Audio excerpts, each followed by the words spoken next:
साथियों, EVM machine के बारे में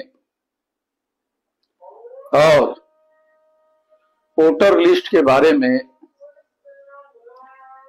देश में घमासान बना हुआ है। आप लोगों को याद होगा कि हम ही वो लोग हैं जिन्होंने ईवीएम मशीन में घोटाला करके चुनाव जीते जा रहे हैं। ऐसा हमने 2004 के चुनाव के रिजल्ट पर बताया था, 2014 के चुनाव पर बताया था, जिसमें 2 बार कांग्रेस ने चुनाव जीता था और 2 बार कांग्रेस ने चुनाव जीता था तो लाल कृष्ण आडवाणी के द्वारा निश्चित रूप से इसके बारे में ईवीएम में घोटाला करके ये चुनाव जीता जा रहा है, ऐसा बताया जाता था। हमने उसके पहले भी ये सारी बातें बताना शुरू किया था। साथियों, उस समय किसी प्रकार की जांच की बात नहीं उठाई गई कि चुनाव आयोग जांच कर ले, ऐसा कांग्रेस के द्वारा कहा जाना चाहिए था। अब कांग्रेस कह रही है, मगर हम लोग जब कह रहे थे तो किसी प्रकार के जांच की बात कांग्रेस के लोग नहीं कह रहे थे। उसके बाद 10 साल यानी 2014 और 2019 के चुनाव में बीजेपी को बहुमत मिला और बीजेपी ने सरकार बनाई। ये भी ईवीएम मशीन में गड़बड़ी के आधार पर किया गया खेल था। इस वजह से कांग्रेस ने किसी प्रकार का कोई सवाल नहीं उठाया। ये इस बात का सबूत था कि कांग्रेस और बीजेपी और कांग्रेस के बीच में म्यूचुअल अंडरस्टैंडिंग का खेल चल रहा है। कांग्रेस ये मानकर चल रही थी कि 10 साल हमने घोटाले से चुनाव जीता और इसके बदले में हमने बीजेपी को 10 साल तक चुनाव में घोटाला करके, ईवीएम में घोटाला करके चुनाव जीतने में मदद की। तो अगले 10 साल में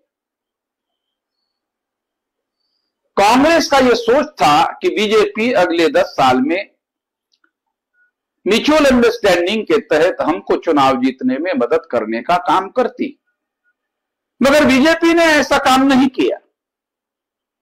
और बीजेपी ने ऐसा काम नहीं किया, इसकी वजह से कांग्रेस ने बीजेपी को टारगेट में लिया। क्योंकि कांग्रेस ने यह माना कि बीजेपी म्यूचुअल अंडरस्टैंडिंग के सिद्धांत को नहीं मान रही है,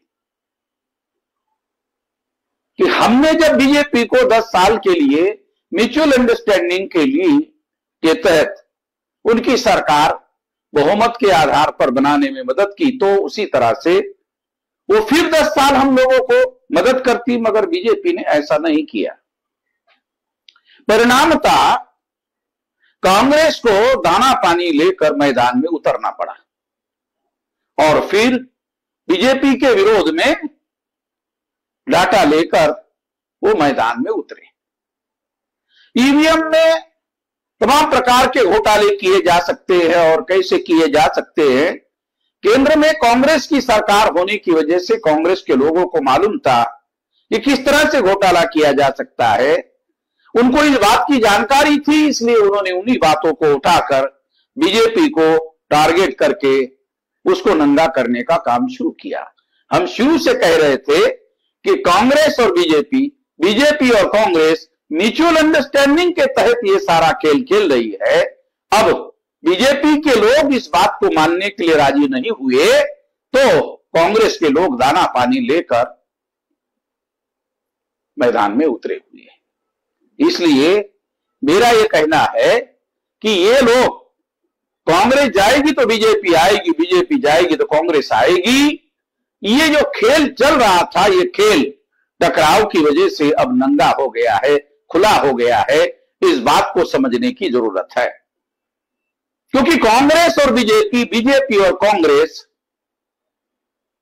ये सारा ब्राह्मणों का खेल है। कांग्रेस भी ब्राह्मणों ने बनाई हुई पार्टी है और बीजेपी भी ब्राह्मणों ने बनाई हुई पार्टी है। ये ब्राह्मणों की 3.5% ब्राह्मणों का राज भारत में बना रहे, इसके लिए सारा खेल खेला जा रहा है। और टकराव की वजह से, लड़ाई की वजह से यह खेल अब नंगा हो गया है। अब सारे लोगों को इस खेल को समझने की जरूरत है। जो मीडिया के द्वारा थोड़ा बहुत बताया जा रहा है वो भी सही नहीं है।